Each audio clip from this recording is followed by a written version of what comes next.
So thank you everybody for joining this panel. This is Keeping Analytics Simple. And in a minute, I'm going to give everyone a chance to introduce themselves. And our goal here is to give you guys an overview of everything that pertains to analytics, how to measure it, how to track it, actionable advice. We'll keep this very specific in terms of actual tools, takeaways, things you can do. We've got 5 awesome panelists here. So why don't we give everyone a chance to open with your name, your role, your company, and anything in particular that you're an expert at. So go ahead. My name is Alan Reed. I'm with 10 The Enthusiast Network. We are a collection of wholly owned, iconic enthusiast brands focusing on the automotive and the action sports industry. Some of the brands you may have heard: Motor Trend, Automobile, Surfer, Surfing, Snowboarder, Canoe and Kayak. So we were the tastemakers before tastemakers came out, and we influenced the influencers. And in my daily role, I'm putting a lot of our brands that are our advertisers in connection with not only our brands, our verticals, and our influencers, but also the ones we have connection with throughout the industry, and doing brand integration, seamless integration, video, pre-roll, Facebook Live, Snapchat campaigns, Facebook contests, the whole nine. So, thank you. Awesome, thank you. Hi guys, I'm Jen, and I'm a marketing consultant, so I have over 10 years of experience working on the brand side and on the agency side in both the world of entertainment as well as brands such as American Express, Porsche, Walmart. My specialty is social media and digital marketing. In regards to this panel, you know, I was in social media when they were still calling it new media, and when MySpace was still around, and actually created MySpace pages for brands. So being able to have to justify the world of social and digital before analytics were even available, and finding ways to continue to present to, you know, to leadership the reason for using them. So even though something might not have something that's measurable, there's still ways that we can measure it. So we'll talk about it. Nice. My name is Josh Hoffman. I'm also a digital marketing consultant and strategist. I run a collective of digital entrepreneurs called Yarn. We help brands with content marketing, social media, email marketing, things of that nature. And born and raised here in LA. Awesome. Hi there, I'm Lauren Soworth, and I'm the Senior Content Strategy Manager at Hootsuite, the ubiquitous social media management platform. So I am lucky enough to work with our amazingly talented content team to produce the content marketing for Hootsuite. And if I didn't say that content strategy was my speciality, then I think you should all be a little bit worried. So yeah, I'm content strategist. Hey, I'm Josh Levine. I run an agency called Rebel Industries, which does social media marketing for consumer brands, from cars to soda to beer and wine, spirits to consumer electronics, a lot of kind of household brands that you might have heard of. And in addition, I run a podcast called Rebel Radio, which is, I talk to entrepreneurs who are shaping youth culture, DJs, graffiti artists, designers, anybody that's kind of has a culture-based business. And so I kind of look at analytics from both sides, because we manage campaigns for brands, and then we have our own brand, and we have to look at, with extremely limited resources, what are the things that are really going to matter for us and our audience. Sounds good, thank you everyone. And then my name is Jesse, I'm the moderator of the panel. I'm the CEO of an influencer analytics company called Nearreach. We build analytics software for big brands like Fox, NBC, Walmart, Microsoft, and lots and lots and lots of others to measure their influencer marketing. So we've got a number of people on both the agency side, the brand side, and so we'll just jump right into it. And so what I want to open with, which I think is a hot trend of the day, is analytics that typically couldn't otherwise be measured. So we're here on the influencer track. Influencer marketing is popular these days. What are your recommendations, and whoever wants to start can begin, what are your recommendations for brands to measure content, things that are in store, maybe purchase intent, maybe brand lift? What metrics are out there to measure things that aren't directly trackable with conversions? I guess I'll start. I mean, I think that the number one analytic that anyone should ever be paying attention to, whether it was 4 years ago, today, or 4 years from now, is engagement. It literally shows who is paying attention to you and therefore who cares about what you have to say. You know, everything else comes after that. If you're not going to grab people's time and attention in 2016 and moving forward, you're not going to touch their wallet.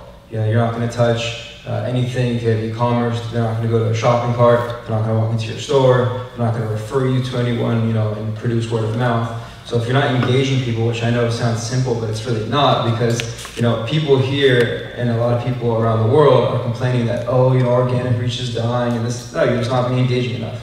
You know, organic reach, yes, is plummeting because the social networks are leveraging, you know, their power to make you pay to, you know, reach more people. But organic reach is still well and alive.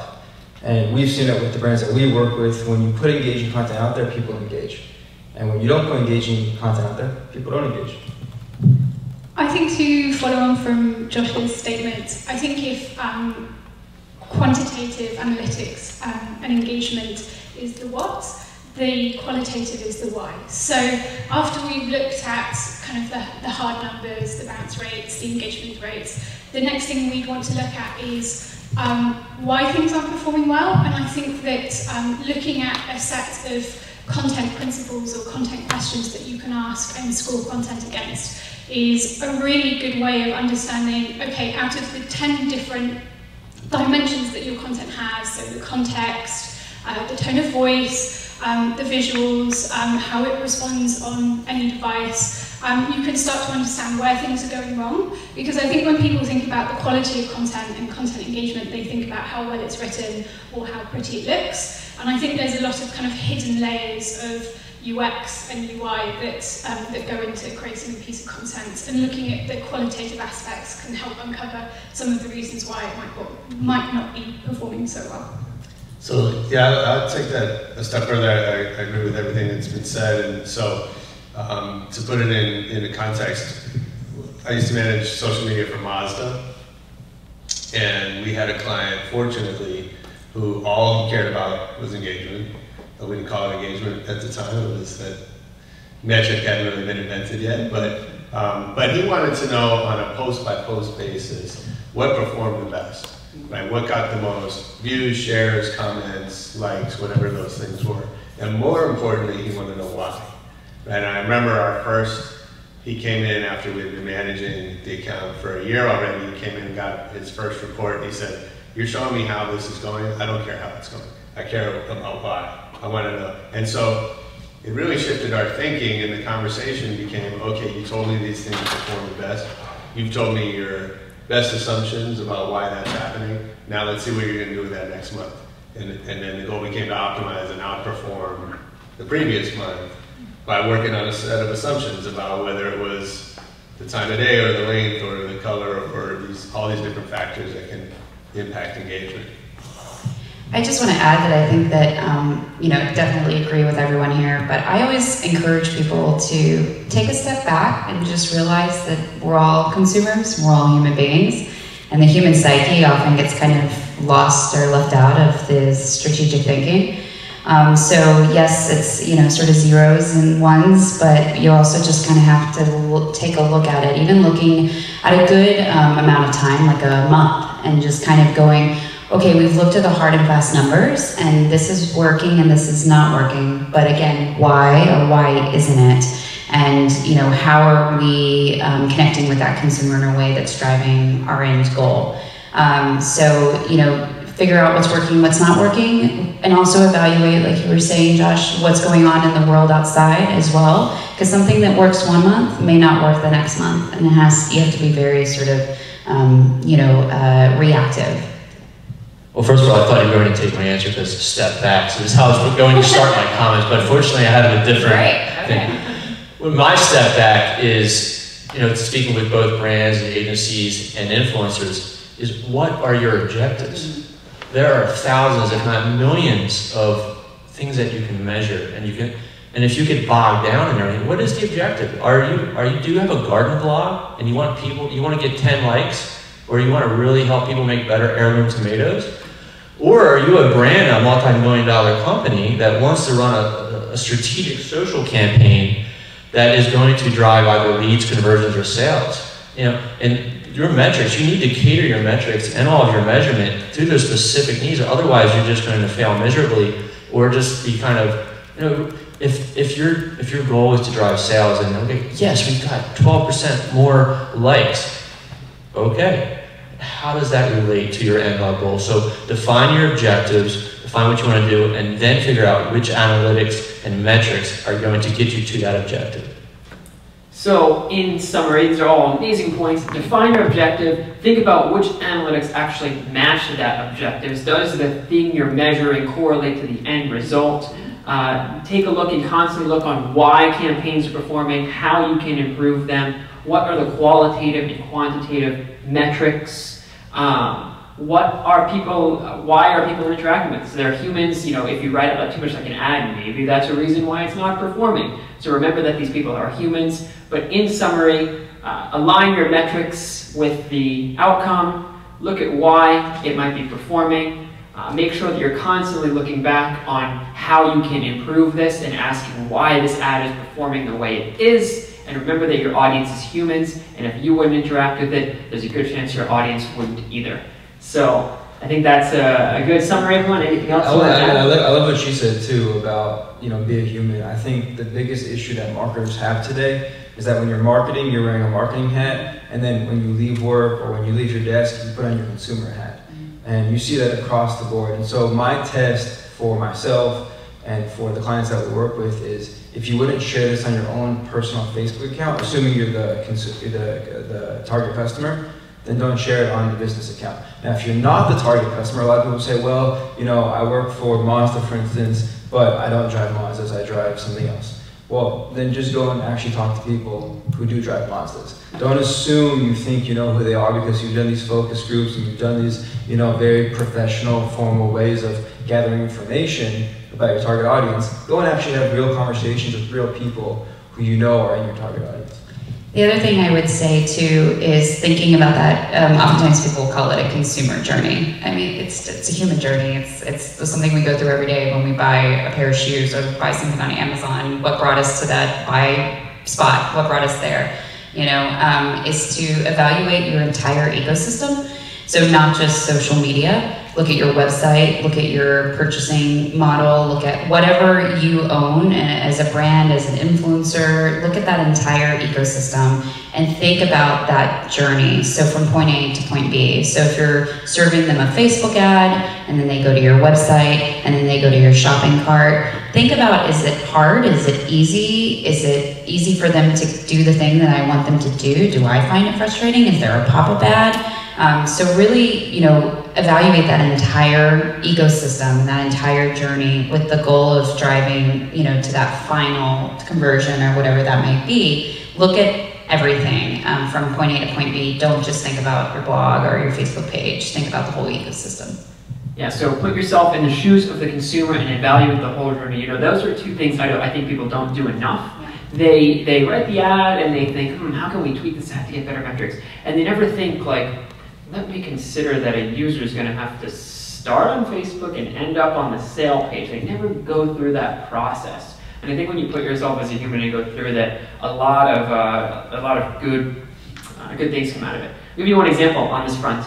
There's a great blog post. If anyone wants me to send it to you, I can find it. But this guy was mad at his roommate for not cleaning the dishes, and so he used Facebook custom audiences to target one person, his roommate, and he had a picture of the actual kitchen, the dirty dishes, and he paid like, you know, some high CPM to make sure that his roommate saw it. And obviously, like, you'd think, oh, ads, they get 0.05% click-through rate. Well, his roommate obviously clicked on that ad because it was like, hey, Joe, like, go clean the dishes. Like, if you can actually make your ad match like the consumer, obviously that's an extreme example, but like there was 100% chance that his roommate clicked on the ad. If you can make your ad match the consumer, you can get a lot higher than that 0.05%. So I think these points about looking at the consumer journey, improving the metrics, and thinking you're human are absolutely critical.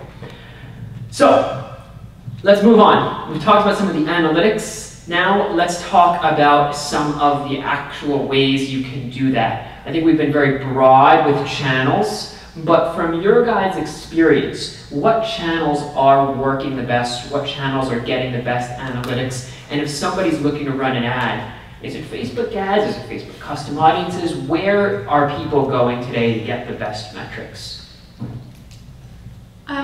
I think the newest channel always works the best.